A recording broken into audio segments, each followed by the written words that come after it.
Estamos seguros que la mayoría de los que habréis hecho clic en este vídeo seréis desconocedores de gran parte de la mitología que rodea a la Mujer Maravilla, y no nos referimos a los dioses que le otorgan sus poderes, en comparación a lo que, como cultura general, tenemos inculcado del origen y legado de otros grandes de DC como Superman, Batman o incluso Aquaman. Luego de su exitosa etapa fundacional durante los 40, el futuro de la serie se presentaba difuso para la directiva de DC, lo que propició que durante buena parte de los 50 y 60 los argumentos que eran publicados sean considerados a día de hoy como papel mojado, pues no supieron mantener la vanguardia y evolución de la primera etapa del personaje. Denny O'Neil a comienzos de los 70 nos presentó a una heroína que podía dar mucho juego en un contexto moderno, con una Diana que perdería sus poderes, abandonaría la Liga de la Justicia y ejercería como justiciera independiente gracias a una recién adquirida habilidad con las artes marciales. Años después, en 1982, Roy Thomas y Jim Collan comenzarán a trabajar en la colección con la promesa de llevar a cabo argumentos más épicos que se tomasen en serio el poder de la Amazona, pero que por malas praxis de la directiva forzaron su abrupta salida de la serie en pos de la senda clásica del personaje, que tan pocos beneficios reportaba a DC.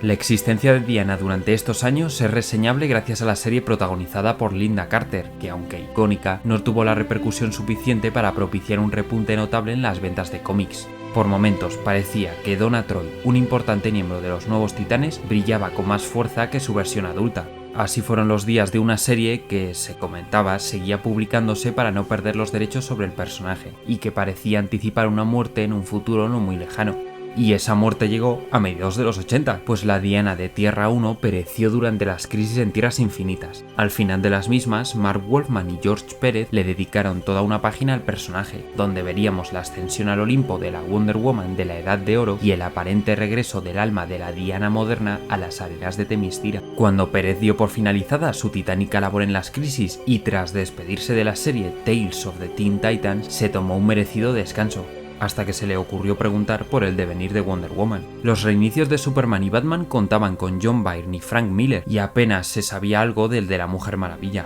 Al acercarse a la editora de Wonder Woman descubrió que no había nadie interesado en dibujar la nueva colección, y Pérez, por lástima ante el descrédito que una vez más sufría la Amazona, se ofreció para esta labor. Una vez el autor puertorriqueño tuvo en sus manos el trabajo, comenzó a afilar los lápices con el guión de Greg Potter enfrente, que planteaba una pequeña saga de 6 números que estableciera a Diana como la protectora del mundo del hombre. Es así como en febrero de 1987, tras un año fuera de los kioscos, Wonder Woman regresó por todo lo alto, más aún que el propio Monte Olimpo, gracias al esplendor amazónico que George Pérez pudo insuflar a la colección.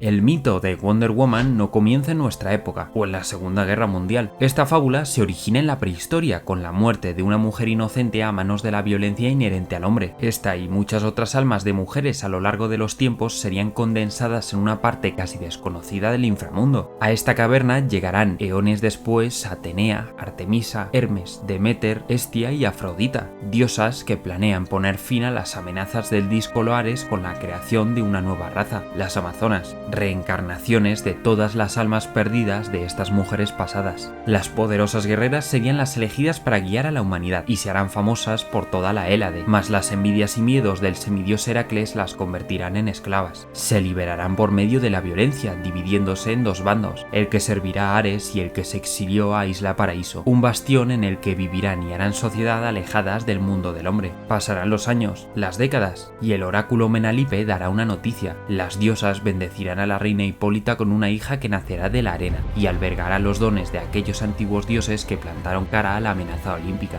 Esta niña, la princesa Diana, crecerá como una extraordinaria amazona. Crecerá en paz hasta el momento en el que los dioses decretan que una de ellas deberá ir a la tierra de los hombres para luchar contra el dios de la guerra. La elegida, para desgracia de una madre, será Diana, que al recibir el simbólico atuendo se alzará como mujer encargada de traer paz a un mundo amenazado por la guerra. Durante estos 6 números, la ofensiva de Ares fue cobrando forma hasta el punto de sugestionar a los gobiernos mundiales para una guerra nuclear entre naciones, mientras que diversos monstruos complicarán los esfuerzos de la recién bautizada Wonder Woman. Y en este conflicto, Wonder no estará sola, pues se servirá de la ayuda de personajes como los militares Steve Trevor, Etta Candy y la profesora Julia Capatellis. Tras muchas batallas y gracias al lazo de la verdad, una herramienta divina forjada por el mismísimo Hefesto, Ares vislumbra el futuro tras la guerra de la raza humana. ¿De qué sirve gobernar un mundo baldío si al no contar con fieles, el alma del dios de la guerra también acabará en lo más profundo del Hades?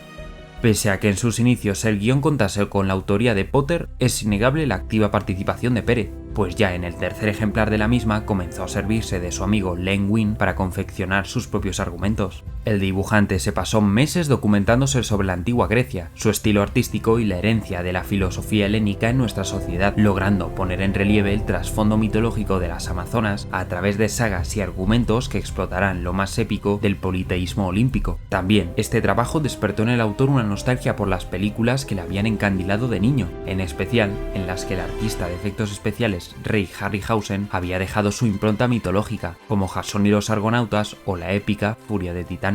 Es por todo esto que no nos extraña la decisión del autor de mantenerse en la serie una vez terminado su acuerdo inicial, dando paso a una etapa en la que plantearía y dibujaría alguna de las mejores aventuras que el personaje habría de vivir. Tras el resurgimiento del Olimpo en toda su plenitud y el regreso de una resucitada Diana, Wonder Woman estaba preparada para viajar de nuevo al mundo del hombre y continuar ejerciendo su labor de intermediaria. Gracias a las sandalias voladoras de Hermes podría viajar por el mundo con rapidez y comenzaría a ser conocida y respetada en Boston gracias a los labores de la publicista Mindy Mayer. Es durante estos meses que el personaje comenzará una turbulenta relación con Superman, que también se mostraba en la serie del Hombre de Acero, y dará paso a nuevos personajes que tratarán de romper con esta recién lograda paz mundial. Algunos de ellos, como Cheetah, Circe o Cisne Plateado, no serán más que interpretaciones de los clásicos de la serie, pero será con la saga del Desafío de los Dioses que Pérez demostrará su capacidad de mejorar la serie número a número. Al César lo que es del César. Si con los Jóvenes Titanes dejamos caer que el barroquismo del autor podía ser demasiado para el supergrupo adolescente, debemos admitir que en Wonder Woman es todo un acierto.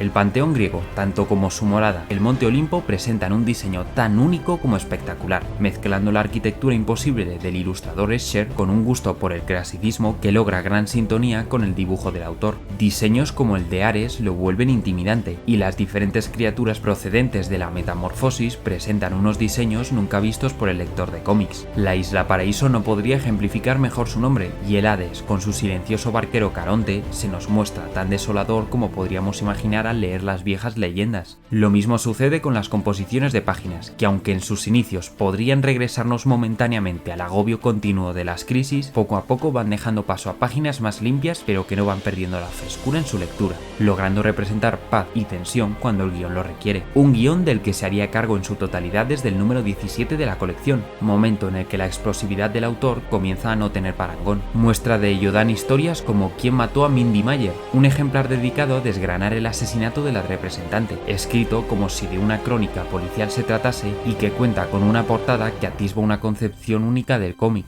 Lo mismo sucede con Pasajes en el Tiempo, un ejemplar narrado a prosa a través de los escritos, cartas y diarios de los personajes secundarios de la colección, dedicada a explicar lo sucedido con Diana luego del evento Legends, que afectó a todas las colecciones de DC de una u otra manera. Pérez también se esfuerza en construir a estos secundarios para que no solo sean relevantes y memorables, sino que a través de sus acciones sirvan para construir y guiar las decisiones de la inocente y confusa Diana. Fue así como la eventual Julia Capatellis, el primer contacto entre Wonder Woman y el mundo del hombre y sus costumbres, se convertirá, junto a su hija adolescente Vanessa, en un símil de la relación entre la princesa y su madre Hipólita, una reina que por momentos parece querer dar su propia vida en pos de salvar a Diana, aunque estos sentimientos mortales se entren en conflicto con las inapelables decisiones de los dioses a los que rinde pleitesía. Sus argumentos no temen plantar semillas que a futuro lleven a estos dioses griegos a dudar sobre su omnipotencia, en un mundo en el que coexisten unos dioses tecnológicos en el espacio exterior anterior y en el que otros héroes como Shazam también están beneficiados por los dones de dioses y héroes de diferentes cultos. Con la redención de Hércules y el perdón de las Amazonas acontece la ascensión definitiva del semidios al Olimpo, que posteriormente desembocará en el evento de la migración cósmica, que enviaría a Zeus y compañía a los confines del universo con tal de recuperar su esplendor y poder ancestral. En el aire quedarían las dudas, pero en la Tierra, nuestro mundo, se establecería Hermes, un dios enamorado de Diana, que tendría el objetivo de fundar un nuevo Olimpo que no repitiera los pecados del anterior, pero que sí habría de enfrentarse a la amenaza aún oculta del dios de la guerra. Toda la historia del personaje sería reescrita, y elementos que consideramos inherentes al mismo por su antigüedad, como el atuendo de clara inspiración norteamericana, se convierten en un enigma desde el primer número. Un misterio que terminará entrelazando el hilo del destino de Diana y Steve Trevor, no de una manera sentimental, olvidando al fin esa relación a lo Lois Lane y Clark Kent, sino por unos eventos de antaño que esta vez sí razonarían la relación entre las Amazonas y los símbolos de los Estados Unidos de América. Lastimosamente, lo bueno, como siempre, suele terminar antes o después, y aunque Pérez concluyó su etapa como dibujante luego de 24 espectaculares números, será a partir del 25 que sus responsabilidades serán únicamente las de guionista y portadista. El cambio podría haber sido brusco y desacertado, pero es cierto que el dibujante Chris Marrinan, bajo la batuta de Pérez, logró suavizar el cambio, un traspaso que, seamos sinceros, hace echar de menos el detallista y estilizado perfeccionismo de Pérez, que por aquellas fechas comenzaba a mudar parte de su producción gráfica a una Marvel que preparaba la legendaria saga del Guantelete del Infinito. Pasarían los años y dibujantes como Brian Boland, que ya habían dejado su breve impronta en algunos especiales del Amazonas, se convertiría en el encargado de las portadas que preparaban la transición de la colección a aquellos oscuros 90, donde la estética dark convertiría a Diana en una heroína independiente que perdería por momentos el manto de Wonder Woman. Sí, una época dura, pero de la que podemos destacar la segunda génesis del personaje a manos de un John Byrne muy noventero. Puede que hoy en día ese menosprecio por la superheroína continúe, pero es gracias a George Pérez que tuvimos un origen actualizado que durante algunos años levantó el interés por la Amazona, con historias que podían mirar de tú a tú a las de sus compañeros de Trinidad. El autor nos llevó de la mano por un universo DC que nos era prácticamente desconocido y era activamente ignorado, presentándonos una mitología DCíta tan compleja como la de la compañía rival, sin perder su originalidad por el camino. Unas historias que protagonizaban hombres y mujeres de todo tipo, de las que deberíamos tomar buena nota a la hora de ofrecer narrativas a un nuevo público en tiempos de inclusión. Pérez rompió con la formulaica identidad secreta para ofrecernos no una copia de Superman, sino a Diana, la princesa amazona y semidiosa que en el mundo de los hombres es reconocida como Wonder Woman, la mayor superheroína de la historia y la última hija de la Isla Paraíso. Además, claro está, del mayor exponente del esplendor gráfico y narrativo de su autor, George Pérez.